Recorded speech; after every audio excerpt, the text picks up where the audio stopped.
Diet culture versus fat culture. Which is more dangerous? You gotta be so good that they can't ignore you, especially the ones that ain't done shit for you. Yeah, you know exactly what I mean. They stab you in the back and then they ask why you're bleeding. I don't trust words, I trust actions. I don't care what you heard, I'm not slacking.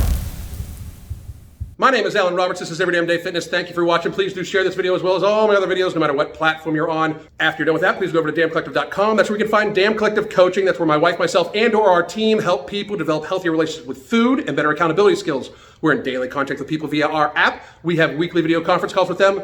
We help morph a person's life bit by bit by bit to one that they recognize, but also a much healthier one for them that they can then continue on with the rest of their lives. So please do check that out. Today, we're going to be talking about what's more dangerous, diet culture or fat culture. We are going to look to an article written on the blog of one Christy Harrison. Christy Harrison is a well-known fat activist, fat liberate, whatever the fuck hashtag they want to fucking call themselves this week. We are going to look at her blog. It's from August 10th of 2018, I believe. And I wanted a definition of what diet culture truly was. So why not look to somebody that rails against it with everything they have while spewing all sorts of stupid bullshit. She writes, my definition of diet culture. Diet culture is a system of beliefs that worships thinness and equates it to health and moral value, which means you can spend your whole life thinking you're irreparably broken just because you don't look like an impossibly thin ideal. This falls into the very, very, very teeny tiny percent of the times, like 0.0001% of the time, that I would actually agree with a fucking fat activist. Diet culture is massively pervasive in our society. It's mostly geared towards women. It's very fucking dangerous. Oftentimes, the physical ideal from most women, because most of the time it's women peddling these diet culture bullshit, most of the time the physical ideal is not all that fucking healthy to begin with. Most of the women I see peddling diet culture type things, their fucking supplements, their ridiculous workouts, their temporary fucking fixed diets, they don't look all that fucking healthy to me to begin with. If I view them on Instagram, Facebook, Twitter, I don't fucking TikTok, fuck TikTok. But most of the time, they don't look all that healthy. Most of the time, they keep visible abs throughout the entire year. For a woman, that's very unnatural. That in of itself is very unhealthy. It can fuck up their hormones, fuck up their menstrual cycle. They could lose their menstrual cycle. It can fuck up their hormones permanently, fuck up their relationship with food, bone density. So many fucking issues, so many fucking things come with a woman being under a healthy body fat range for them. I oftentimes wonder when I see female fitness, diet culture fucking, shills, I oftentimes wonder if there's orthorexia, bulimia, or anorexia involved, because they are spewing ridiculous bullshit. The fucking shit they spew is unfucking healthy. It is a temporary variable fix, meaning they temporarily reduce your caloric intake to a level that is not maintainable throughout the course of your lifetime. They temporarily increase your caloric expenditure through crazy ass fucking workouts that is not sustainable through the course of a fucking lifetime to achieve an unhealthy aesthetic look. So diet culture is very fucking dangerous when in fact a healthy aesthetic for any male or female or whatever the fuck else you want to fucking identify as involves you fueling your body in a healthy fucking fashion while having consistent, safe activities for you. If you are looking out for your long-term health, that is what you fucking do consistently, time after time after time after time. You try to make it so you don't feel super restricted, because no restriction, no weight loss happens through a feeling of serious restriction or pain, which diet culture does have. Diet culture is very seriously restricted and has very serious pain attached to it, because the ridiculous ass workouts plus the very serious restriction doing the fucking crazy workouts under the very serious restriction oftentimes leads to injury, which then oftentimes lead to weight regain. It's very fucking dangerous. However, I will point out, so is fat culture. And if you didn't know what fat culture was, poof, we just fucking made it. See how that works, fat acceptance advocates? You can just fucking make up shit, right? So fat culture is very fucking dangerous too. Like if you take somebody like Tess Holliday and put them on a fucking magazine cover for everybody to say, look how fucking great this is, let's celebrate this, and nobody say anything against this because this is just good and she is healthy. And then she comes out and says she's fucking fit and healthy and you can't tell me if I'm healthy. When we suspend logic and shit like that, that also sets up an unrealistic, unhealthy fucking ideal. That is also complete fucking bullshit and very fucking dangerous. Promotes weight loss as a means of attaining higher status, which means you feel compelled to spend a massive amount of time, energy, and money trying to shrink your body, even though the research is very clear that almost no one can sustain intentional weight loss for more than a few years. The part about promotes weight loss as a means to attain a higher status is completely fucking true and complete fucking bullshit. As we even said, most of the time, the status, the fucking physical appearance that they're trying to fucking promote isn't even a fucking healthy one. It's not even a fucking healthy one. And it's very true that they fucking do this and fucking, look at me, I look amazing. Meanwhile, the person's miserable as fuck. When you meet most fitness people, they're miserable as fuck. Their whole fucking world revolves around looking a certain way. The fucking insecurities they have about their body because they're constantly looking at the body to see if there's fucking problems with it is fucking amazing. They literally live it. They literally live it. They're miserable people most of the fucking time.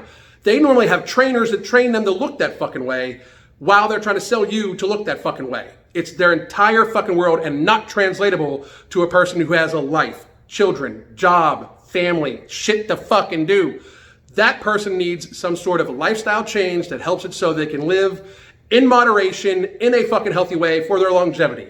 You cannot achieve crazy ass results when a person themselves has to make their entire fucking world be around it to attain those results if you don't make your entire fucking world around it. It is not translatable for the average person to be counting the number of fucking peas on their plate so they can put them into a fucking chronometer thing so that they can then weigh themselves the next day and see if they gained a fucking ounce. That's unhealthy fucking bullshit. However, the bullshit she said at the fucking end, Christy Harrison said at the end, is just that complete bullshit. Most people cannot keep weight off when they do intentionally lose weight. Years ago, I lost about 60, 70 pounds. I've kept it off. Recently, I've downsized another fucking 10 pounds just because I want to make sure I'm looking out for my long-term health. I want to fucking meet my grandchildren when they're born. I want to fucking dance with my grandchildren at their weddings when they have them way in the fucking future.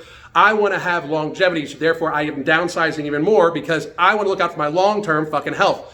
As everybody fucking should. You should look out for your long-term health first. And then if you want aesthetic goals, maybe shoot for that with keeping in mind that the goal should always be long-term health. Fat culture does this also, however. Fat culture will put on a pedestal people like Tess Holliday with F your beauty standards. Meanwhile, hair perfectly done, lipstick done, lips are plumped up, the non-surgical procedures she always fucking gets. If Tess Holliday carried her weight in her face like other morbidly obese women her size, I've said it before, you'd never fucking hear about her. It is an unrealistic standard that is being put out towards other obese women.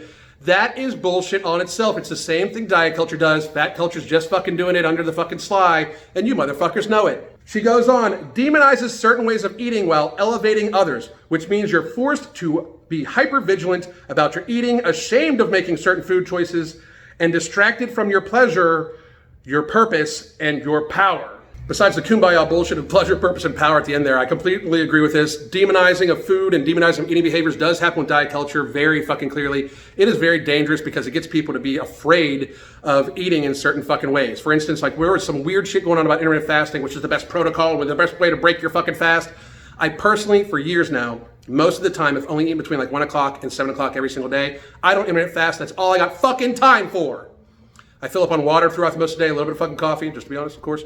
But between 1 o'clock and 7 o'clock is when I normally fucking eat. I don't intermittent fast. It's just when I have fucking time for it. That's my fucking life, you know? It does lead to bad outcomes when we demonize certain macros, when we demonize certain eating patterns. Each person needs to find what works for them. You know, that it's very fucking important. You need to find what works for you with your long-term health in mind. Very fucking clearly. You need to be able to manage your cravings. Everybody's cravings are different. You need to be able to manage your hunger. Everybody's hunger is different. You need to be able to manage your macros. You need to do the best you can for you in a very healthy way. To demonize one aspect for everybody that you've never met is just fucking ludicrous. Diet culture does all the time, and it's bullshit. However, fat culture does the same fucking shit. They demonize eating healthy all the fucking time. They demonize in any way restricting. They demonize weight loss, intentional weight loss, as if a 400-pound person shouldn't intentionally lose fucking weight. They do the same fucking shit. They do the same fucking shit as diet culture does. Fat culture does the same fucking shit. She then finishes off with oppresses people who don't match up with its supposed picture of health, which disproportionately harms women, femmes, trans folks, people in large bodies, people of color, and people with disabilities, damaging both their mental and physical health. Okay, let's be clear. About 20% of the US population actually works out on a regular basis. About 20 fucking percent. The vast majority of those people know that diet culture is absolutely fucking bullshit, that fad diets don't fucking work. They see those, they see like short-term fixed diets as tools, but most people that work out realize, don't be fucking dumb, try to fucking do this all the fucking time. They love working out, they're gonna do it as a fucking lifestyle. They're not oppressing anybody. They're not oppressing the 70% of people that are overweight or the 40+% of people in the United States that are obese. They're not being oppressed by any fucking means by the very teeny tiny percentage of fucking people that work out that believe in diet culture, they're not being oppressed by them. That's fucking ridiculous. It really fucking is. I have, however, seen the fat acceptance community oppress lots of fucking people. Somebody from the fat acceptance community tries to lose weight, they fucking totally go after them. They fucking make the person feel like shit. They will fucking literally ostracize the person from their fucking friends. I have seen people from the fat acceptance community shame thin people, like to an incredible, like you can't have an opinion because you're not fat about this. Like they can't have a fucking opinion.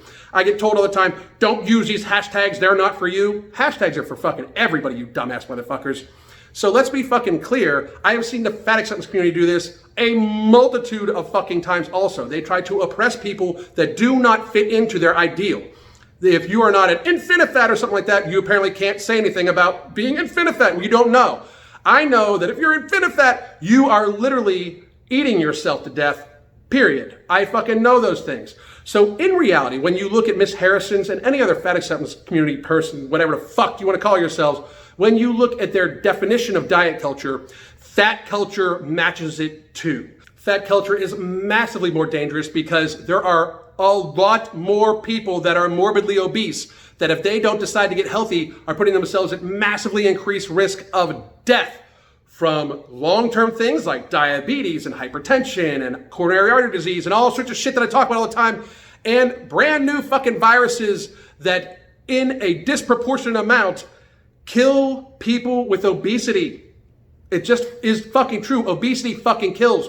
Which is more dangerous, diet culture or fat culture? Fat culture is way more fucking dangerous. The acceptance, the absolute acceptance of an unhealthy lifestyle that can easily be attained. It is much easier to become morbidly obese than it is to restrict yourself and work yourself out to be too thin.